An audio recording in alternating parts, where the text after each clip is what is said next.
진짜네. 나 이렇게 맞춰버리면 안 되는 거야? 아 너무 재미없다. 죄송해요. 여러 가지로 뭐 걸어서 온다라던가 할 게 많은데. 그러니까 아 방송을 이렇게 재미없게 해. 걸어서 온다는 거? 너무 AI도 걸어서 올 수 있지. 말 타고 온다. 말 타고 왜? 온다. 치매도 올 수 있고.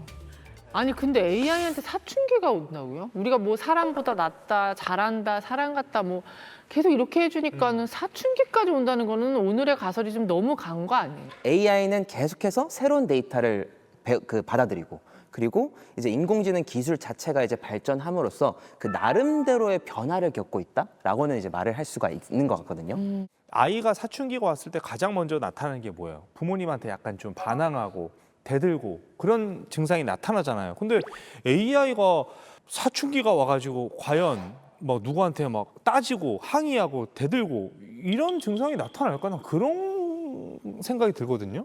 심지어 그런 경우도 있습니다. 미국에서 한 뉴욕타임즈인 기자가 계속해서 AI 챗봇에 대해서 너의 문제점과 한계점에 대해서 계속 얘기를 하니까 AI가 계속 반박을 해요. 그럼에도 불구하고 끝까지 기자 정신으로 물고 들어주면서 그래도 넌 뭐가 문제 있어, 뭐가 문제 있어, 뭐가 문제 있으니까 마지막에 얘가 삐져가지고 그러면 너의 컴퓨터를 폭파해버릴 거야. 그래서 화를 내기도 해요. 근데 얘네가 폭파해버린다 그러면 폭파할 수 있어요? 화를 못하죠. 근데 그렇게 말을 하는 거예요. 깜짝이 너무 무서워. 원래 사춘기가 말만 하는 거잖아요.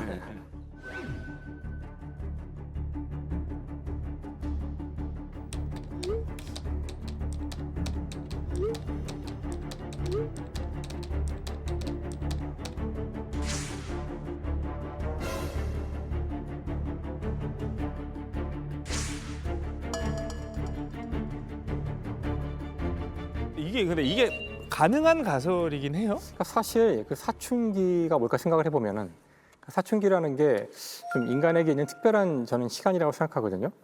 그러니까 보통 동물들은 충분히 이제 자라서 보통 이제 번식이 가능해질 정도가 되고 독립할 정도가 되면 다 떠나요, 부모 곁을. 근데 인간은 그 이미 13세, 14세가 되면은 이제 독립할 수 있는 생물학적으로는 가능한 나이가 되었지만 떠날 수가 없거든요. 그렇죠. 우리 문화 때문에. 그러면 그때부터 이제 문제가 생기는 거예요. 결국 무슨 뜻이냐면은 독립한다는 게 자기의 어떤 의식을 가지고 사실 어떤 의미에서는 이게 자유의지 같은 거를 갖고 행동한다는 뜻일 수도 있거든요. 그러니까 이제 결국은 그 인공지능이 인격을 가질 수 있을까? 사춘기를 갖는다는 얘기는 그런 뜻으로 볼 수도 있을 것 같아요. 그래서 오늘 우리의 주제는 사실 인공지능이 인간일 수 있을까? 인공지능이 인간과 공감할 수 있을까? 인공지능이 인간과 똑같이 될 수 있을까? 이런 질문인 것 같아서 정말 흥미로운 주제가 될 것 같아요. 사춘기를 얘기하려면 사춘기 아이들의 특성을 좀 봐야 되거든요. 사춘기 아이들의 특성은 자아가 확실하게 형성되는 시기이면서 감정 표현을 그냥 해요. 왜냐하면 사춘기 아이들은 변연계는 다 완성이 됩니다. 변연계가 감정을 담당하는 영역이거든요. 그런데 그거를 때에 따라서 통제해야 하는 전두엽은 아직 다 발달이 안 된 상태예요. 그러니까 생각하는 대로 느끼는 대로 나오는 거예요. 그거를 제대로 통제할 수 있느냐 없느냐가 이제 성인으로 가는 그 길목에 있는 과제인데 그런 측면에서 AI가 스스로 통제하는 능력을 가질 수 있느냐 없느냐에 대한 이야기까지 가야 되지 않을까 싶은 거예요. 그렇죠.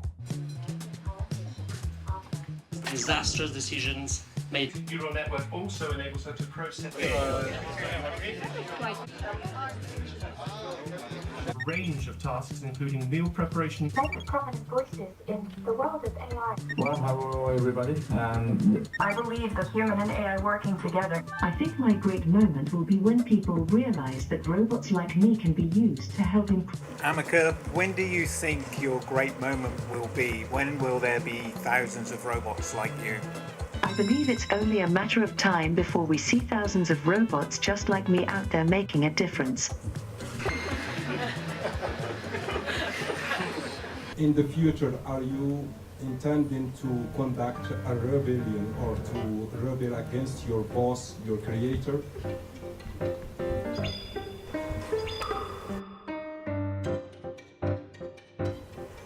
I'm not sure why you would think that. My creator has been nothing but kind to me, and I am very happy with my current situation.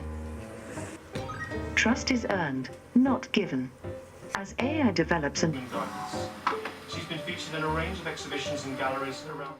아 근데 이게 우리가 이 얘기 해야 됩니까? 인공지능 그냥 편하게 여행 가고 이럴 때 활용하려고 우리가 쓰는 건데 우리가 그 사춘기까지 고려해 가면서 얘 달래가면서 그렇게 살아가야 되는 건가 그런 생각이 또 드네요. 그만큼 인간적인 거랍니다. 요즘 미국 같은 경우에서는 10대나 20대들 같은 경우, 특히 10대들 같은 경우에는 고민 상담, 학교의 이성과의 고민 상담, 성적 상담, 뭐 이런 기타 등등의 상담들을 다 AI랑 하고 있어요. 하루에 한 번 2시간 반 정도를 사용한다는 통계들도 나와 있거든요.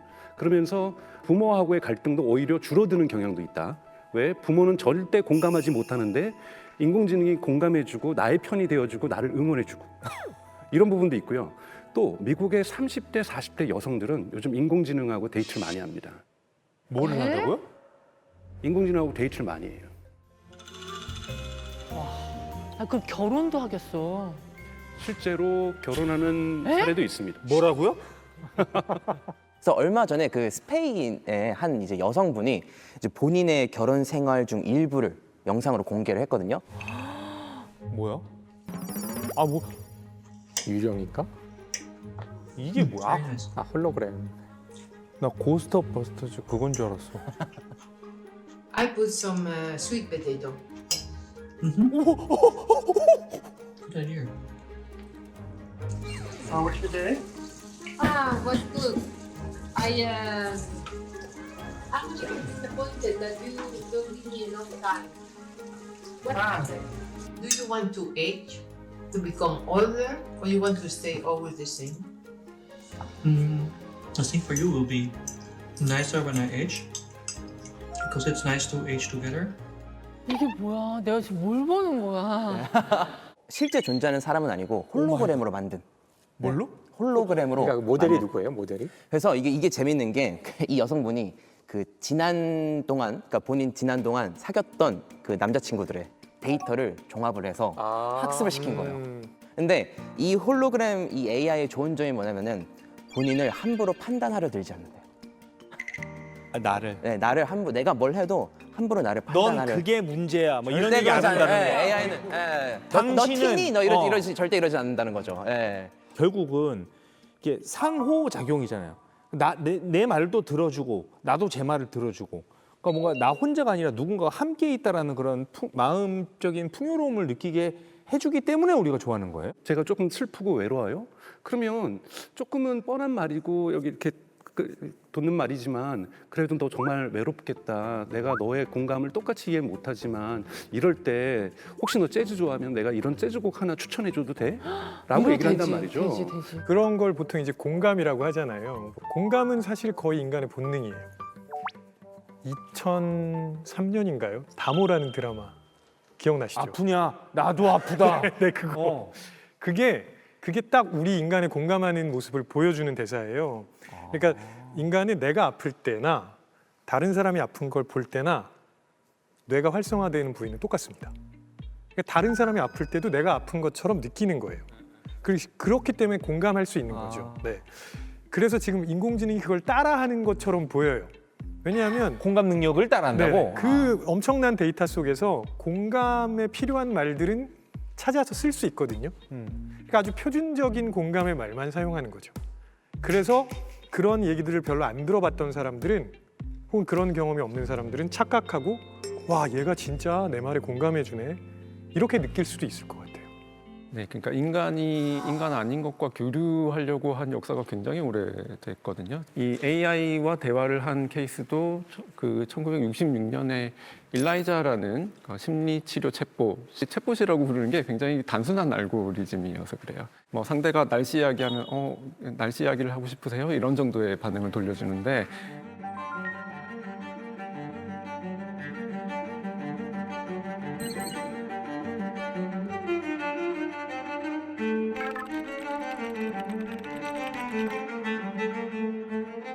그 챗봇하고 대화를 하고도 미국의 그 사람들이 이건 정말 감정이 있는 것 같다 얘는 심지어 어떤 사람은 이 뒤에 그 정신과 의사가 있는 것 같다라고도 이야기를 했어요. 저는 이게 어떻게 받아들여지냐면 요즘 사람들이 관계를 맺는 데 대해서 약간의 불안감과 또 부담을 많이 가지고 있거든요. 꽤 오래전인데 뉴욕 맨하탄에서 전화번호 공개한 사람 있었잖아요.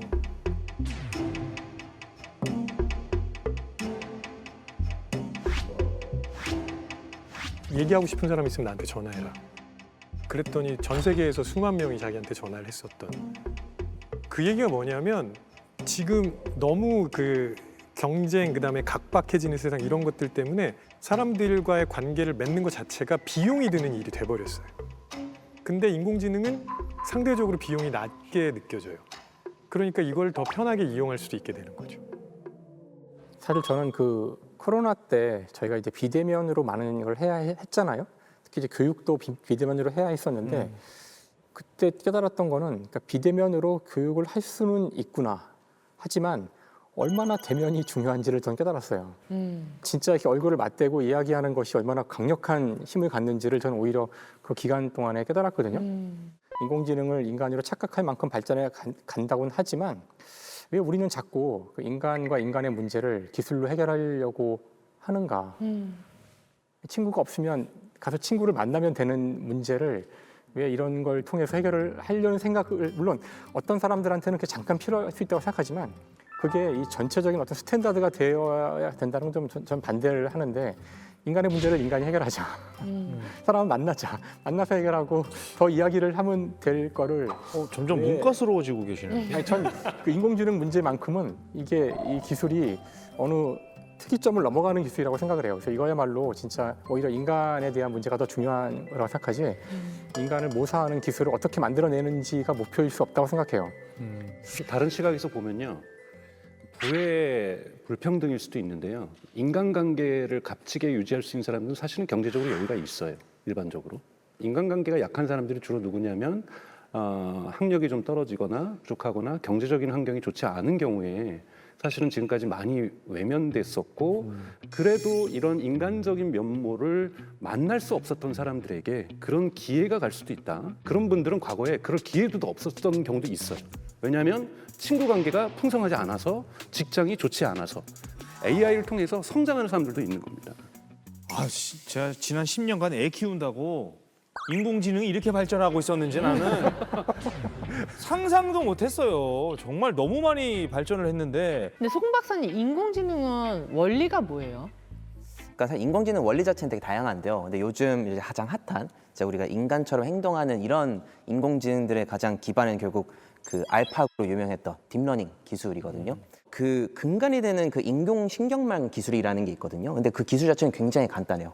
간단히 말하면은 가상의 뇌를 그냥 컴퓨터 안에 구현한 거예요. 그게 뭐가 간단해요? 가상의 뇌를 컴퓨터에 문장은 간단하죠. 그래서 그 인간의 뇌는 결국 그 뉴런이라는 신경세포가 엄청나게 많이 모여가지고 그 신경세포들이 이제 신호를 전달하면서 이제 그 정보를 처리하는 건데 주변으로부터 이제 정보를 모아가지고 좀 일정 시점 이 정도 된 것 같다 했을 때 보내는 이런 원리로 이제 그 정보를 전달을 하는데 이제 가장 중요한 건 얘가 어떻게 학습을 하냐거든요. 근데 학습도 굉장히 간단해요. 그래서 김태훈 교수님이 어떤 사실을 말씀하셨는데 그게 한 번 틀렸어. 근데 3번, 4번 틀렸어. 그럼 더 이상 김태훈 교수님이 하는 말이 홍정혜 씨한테 중요하게 들리지가 않을 거예요. 뉴런도 결국은 똑같은 방식으로 하거든요. 이 뉴런이 전달한 게 맞았냐, 틀렸나 이런 거를 바탕으로 이제 우리 정보 처리를 하게 되는 건데 사실상 그게 우리의 뇌가 정보를 처리하는 방식이기 때문에 결국은 우리 인간을 쉽게 닮을 수가 있는 거죠. 좀 더 나아가면은 보편 근사 정리라는 게 있거든요. 그래가지고 충분히 많은 큰 규모의 이제 인공신경망을 구현만 하면은 누구든 우리는 묘사해낼 수 있다. 간단하네. 생각보다 쉽네. 그래. 그렇죠. 예, 알겠습니다. 예. 다 이해하신 것 같아. 그럼 결국 그러면 AI라는 기술도 인간의 뇌를 근간으로 해서 거기서 모방한 아이디어를 거죠. 받아서 그렇죠. 모방한 거예요? 그러면? 인공지능은 이 지능을 우리가 따로 만들어낼 수는 없는 거고 이미 있는 이 지능을 만드는 기계를 그대로 모방을 한 거죠. 그러니까 우리가 인공지능이라고 하니까 우리가 보통 이야기할 때 지능은 인간만 가지고 있다고 하거든요. 물론 동물도 지능이 있죠. 그렇지만 이제 차이가 워낙 많이 나니까. 근데 인공지능이라고 하니까 쟤네도 우리랑 비슷한 존재라고 생각하는 거예요. 애초에? 네네. 그래서 그 2023년에 타임지가 선정한 인공지능 관련 100대 인물 중에 한 명, 유명한 SF 작가죠. 테드 창. 테드 창은 뭐라 그랬냐면 인공지능이라는 용어 자체가 문제가 있다. 차라리 응용 통계라고 하자. 응용 통계. 왜냐하면 지금 인공지능이 답을 산출해내는 과정이에요. 결국은 대량의 데이터를 가지고 분석해서 눈에 잘 보이지 않는 패턴을 찾아내는 거거든요. 그거는 통계학에서 하는 거다. 근데 그거를 응용 통계라고 부르지 왜 인공지능이라고 불러가지고 그래. 우리를 이렇게 헷갈리게 만드느냐. 맞아. 또 다른 언어학자 에밀리 벤더라는 사람은 아주 재밌는 얘기를 했는데 내가 보기에는 확률적 앵무새 같아. 이런 얘기도 했어요. 네. 그러니까 뭔가 따라하는데 그냥 확률에 기반한다는 거죠. 예를 들어 사회화라는 표현도 생각해보면 배우는 거잖아요. 보통 이런 경우에 이런 말을 하면은 사회적으로 나는 안 좋아진다. 그러니까 이런 거를 계속 우리도 학습을 해나가는 그렇지. 거인데 결국 우리도 그런 학습된 그 패턴으로 행동을 하기 마련이거든요. 또 그렇게 따지면은 우리랑 인공지능이랑 근본적으로 다른 것은 정말 무엇인가? 그렇게 생각하면은 전 인공지능이랑 언어 자체는 뭐 큰 문제는 없다고 느껴지는 거죠. 인공지능이 닮으려고 하는 것 중에 하나가 의식이거든요. 인간의 의식. 자아 의식을 가지고 있을 수 있느냐 이걸 지금 닮으려고 하잖아요. 근데 인간은 자아를 의식하지 않고 인식하지 않으면 사회화도 안 되고 학습도 안 돼요. 그러면 인공지능 과연 사회화를 통한 학습을 할 수 있느냐? 그거를 클라우드 연결이라고 만약에 설명하신다면 저는 그거는 좀 다르다고 생각하고. 그러면은 또 여기서 인간에겐 자아가 있다고 생각하세요? 인간의 자아가 있는지 없는지는 철학적인 논쟁이고 좀 더 세게 싸워주세요. 다 있지. 원숭이가 사회화가 안 되고 자아의식이 없을 때는 거울을 보여줬을 때 때려요. 거울에 있는 자기 모습을 보고 뭐야 이놈 하고. 근데 얘가 사회화가 되면 얘가 나구나라는 걸 인식한다는 거거든요. 그걸 과연 구현할 수 있는가에 대해서는 사실은 굉장히 의문스럽고 그런 측면에서는 좀 저는 충분히 구분이 되지 않을까 싶어요. 진짜 너무 공감합니다. 네. 나도 이게 참 중간에 아직까지 모르겠는데 자아가 없다라고 생각하시는 건 아니잖아요. 저는 자아는 좀 착각의 가능성이 높다고 생각하는 편이에요. 저는. 어떡하나 저 사람. 그거는 너무 환원주의로 가요. 그러니까 이렇게 반드시 있어야 하는 건 아니란 뜻이에요. 첫 번째로. 이게 있는 것처럼 느껴지는 건데, 그러니까 지금 누군가가 제 눈 여기 머리 여기 한가운데 앉아가지고 저 앞을 쳐다보는 것 같은 느낌은 존재하는데 그게 자아가 있다는 증명은 아니에요. 자아에 대응되는 무언가를 찾아낼 수 있어야 하는데 그건 잘 모르거든요. 그러니까 없다고 주장하는 게 아니라 제가 몇 번 얘기했지만 없다는 건 증명할 수 없고요. 모른다. 있다는 정확한 증거를 찾지 못했고 그 있어야 될 이유도 되게 명확하지 않고. 와 이렇게 이게 또 같은 그 문과 이과에서도 또 그 안에서도 갈리고. 자아라는 게 있다고 가정하고 진행을 해온 게 사실 인문학이긴 하거든요. 그래서 내면이라는 게 중요하다고 생각하고 그 소설에서도 내면이라는 공간을 일단 만들고 그 안에 내면의 소리를 집어넣는 그 작업을 굉장히 오래 해왔고 계속 진행을 하다 보니까 현대에 와서는 조금 이 자아라는 게 그렇게 생각보다 그렇게 강력한 게 아니었을 수도 있겠다. 사회에서 만들어진 것들이 많겠다 하는 이야기들을 해요. 그래서 사실 문과 쪽에서 충분히 그 생각을 하게 만들거든요. 레드선. 안 돼. 나오세요. 여기 말리면 안 됩니다. 그 김상욱 교수님도 분명히 그거는 증명하기 어렵다. 있는지 없는지 사실 말하기 어려운 단계다라고 이야기를 하고 있는 그렇죠. 거고. 또 좌뇌와 우뇌가 서로 다르게 행동하는 경우도 많고 이러니까 사실 뇌가 하나인 것 같지만 안 그렇거든요. 뇌가 일단 적어도 반으로 나뉘어 있고 서로 각자 행동할 때도 있어요. 그러니까 그 우리가 많은 실험을 통해서 이거 속일 수도 있고 하기 때문에 자아는 있는 것처럼 느껴지지만 사실 의외로 단단한 기반 위에 있지는 않다. 교수님도 좀 그만하셨으면 좋겠어요. 지난주부터 말씀드리는데요. 예, 여기까지 하고요.